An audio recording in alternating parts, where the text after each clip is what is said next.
Mēs izvēlējāmies Dobeles novadu. Varējām izvēlēties ar citu novadu. Dobeles novads mums šķita interesants ar to, ka viņš tāds, es saku, viens neapvainojas, tāds vidējs Latvijas novads, atrodas arī Latvijas vidū. Nav Rīga, bet vidus. Tā pašā laikā pierobeža, bet nav arī Baltkrievijas vai Krievijas pierobeža. Un te arī notikušas pašvaldības reformas, kā jūs zināt, vairāk kārtējas, jā, pēdējā reforma pievienot Tevietas novads un Aldas novads. Un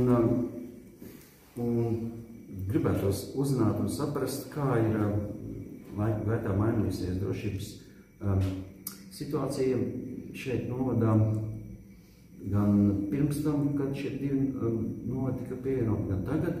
Un par drošību, es domāju, tādā mazliet tādā plašākā nozīmē, ne tikai militārā drošībā, drošībā uz ielas, drošībā mājās, bet arī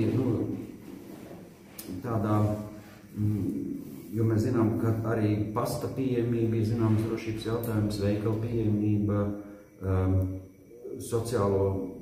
sociālās palīdzības saņemšana ir arī drošības jautājums, es nerunāju par ārstu pieejamību.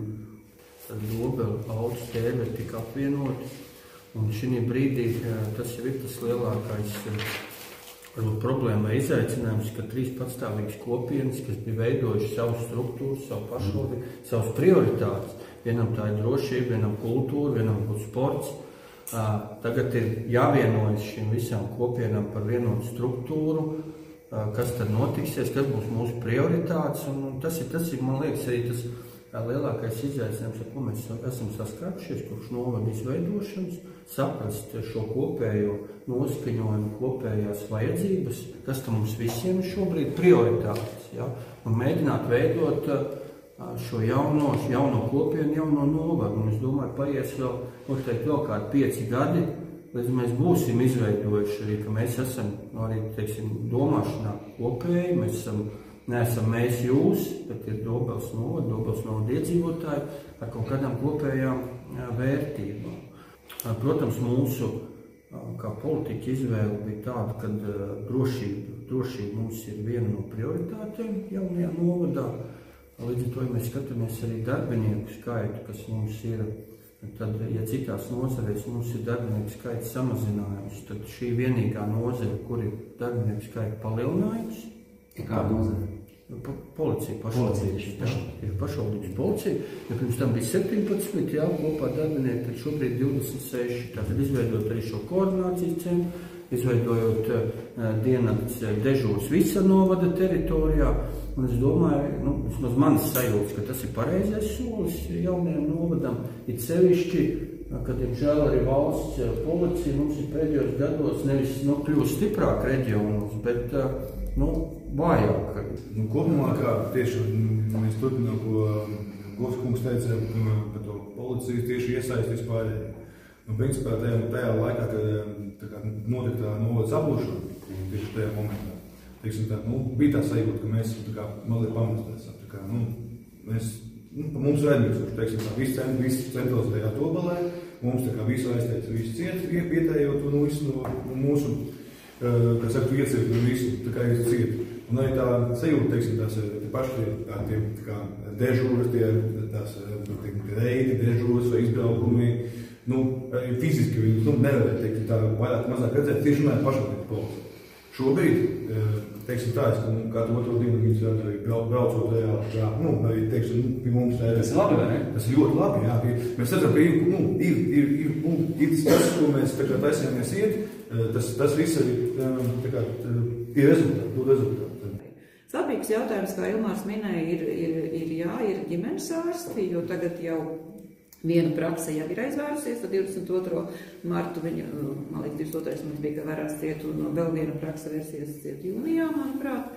Paliek 2 ģimenes ārsti, kur arī ir pirms pensijas vai jau pensijas vecumā, tad, kad varbūt pienāks tas laiks, tad jārisina. Pie novada apvienošanās mūsu iestāde bija tā pirmā, kuru savienoja, pārapstiprināja gan vadību, gan iestādes nolikumu. Un, kā Aldas iedzīvotāji minēja, skaidrs, ka Mēs pirms tam bijām 17 un pēkšņi vienā dienā nestāvēja viss pie durīm un mums neizveidojās uzreizām 26. Iepriekšējā periodā vecajā Dobeles novadā projekta ietvaros mums tapa arī pārobežu projekts, kurā mēs izveidojām koordinācijas centru. Atklājām jau viņu apvienotā novada laikā, kur iedzīvotājiem šobrīd ir iespēja zvanīt uz vienu numuru par visām problēmām, ne tikai policijas, bet arī par bedri uz ielas, nogāzies koks, musari apgāzušies, vai kā mēs pareizāk teiksim, ja? Vai tas pats suns kaut kur skrien bez pieskatīšanas, vai pamucis, vai atkal cilvēks zvanīt gadījumā nav redzēts, kaut kur klaiņot, kāds ir izskats. Šo mēs saucam par koordinācijas centru, kurā ietilpst, kā minējāt, operators vai dežurants. Noteikti prioritāri ir šie te Auces svētki un Dobeles svētki. Un tad mēs maksimāli arī sadarbībā, protams, ar valsts policiju, bet maksimāli mēs cenšamies viņus arī tā uzraudzīt, lai visiem viņi ir svētki, nevis kāds aiziet mājā pārdaudzītu galvu vai viņiem ir kaut kas nozagts. Ja? Tā mēs arī mēģinām, lai tā kārtība būtu tādā līmenī. Šobrīd 2 gadi mēs esam bijuši, tā kā Audzē uzraudzīju šo kārtību svētkos tieši.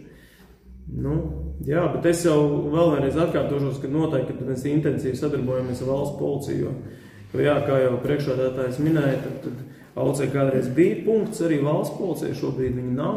Līdz ar to mēs arī to saprotam, ka mums tur ir jābūt, jo kā jau cilvēki min, kad liekas, ja jau te nav, un es viņu neredzu, tas nozīmē, ka nav. Bet tas lielais bloks, uz kurien mēs attīstamies un mēģinam iet, tā video novērošana. Mums ir pie 200 video novērošanas kamerām visā novadā. Un tas ir tas stāsts, par ko mums ir noteikti jāiesaistās un jāturpina iesaistīties gan nākošajos projektos, kur mēs šo te video novērošanu varam attīstīt. Kopumā runājot par noziedzīgiem nodarījumiem, likuma pārkāpumiem, Jānis minēja, ka varbūt īpaši sabiedriskā kārtības jomā likuma pārkāpumi nav mainījušies, bet, ja runājam taisni par kriminālu pārkāpumiem, noziedzīgiem nodarījumiem, tas ne tikai varbūt Dobeles novadā, citos novados, visā valsts policijā jau apmēram 10 gadu griezumā katru gadu šie noziedzības samazinās, izceļši, kas skar, tā ielas noziedzība, zādzības, laupīšanas, mantas bojāšanas, labi, jā, tagad pēdējos gados vairāk aktualizējas, tas ir visur arī Dobelē pa krāpnieciskie gadījumi, bet tas jau tikai, varbūt mums tas krimināla process uzsākts ir Dobelē, bet tur ir cietušais Dobelēs noziedzības jau izdarīts pavisam kaut kur citur. Un gribu teikt, jā, ka katru gadu samazinās, bet es domāju, arī iemesls tas, ka mēs iedzīvotājiem paliekam mazāk, un tomēr es gribu teikt, ka paudzes mainās un arī tā attieksme mainās un nevar salīdzināt no iedzīvotāju attieksmi pret likuma pārkāpumiem, kāda 20 gadu atpakaļ un kāda tagad ir tomēr mainās un tā situācija uzlabojas. Bet cilvēki, piemēram, uzdod jautājumu, ko darīt stundā X, piemēram, no rītas pamostos un ir kaut kas sācies. Es pieņemu, ka ne visi lasījuši to cilvēku aizsardzību. Jā, nevajag lasīt. Mēs arī nevaram zināt, kāds būs scenārijs. Jāslēdz iekšā rādio.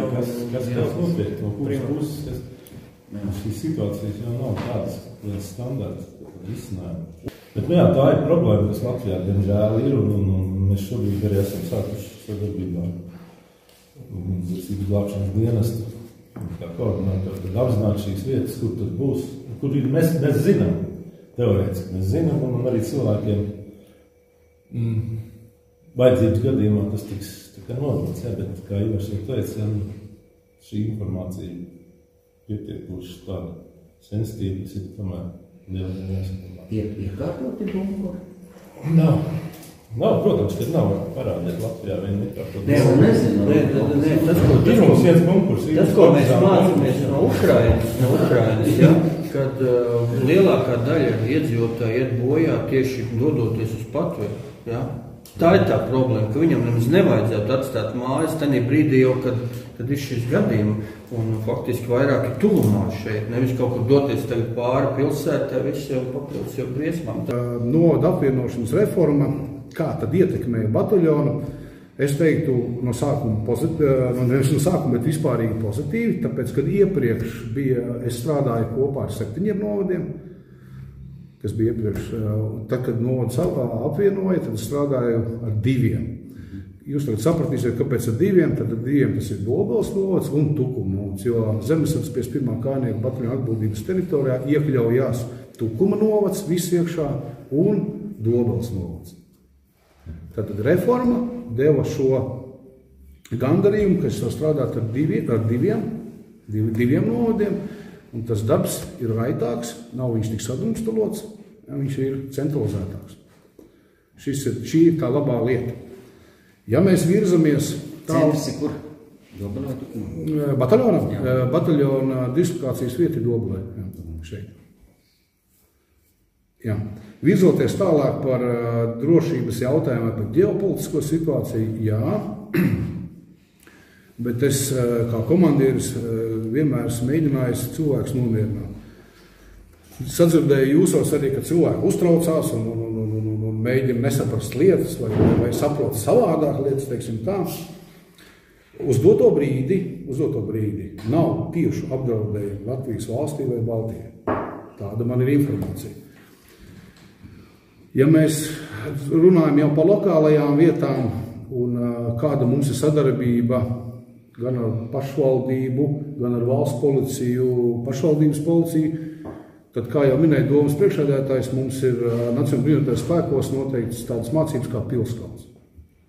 Un šajā pilskalnā tiek atrunātas vai atstrādātas šīs darbības, kas notiks, ja gadījumā kas.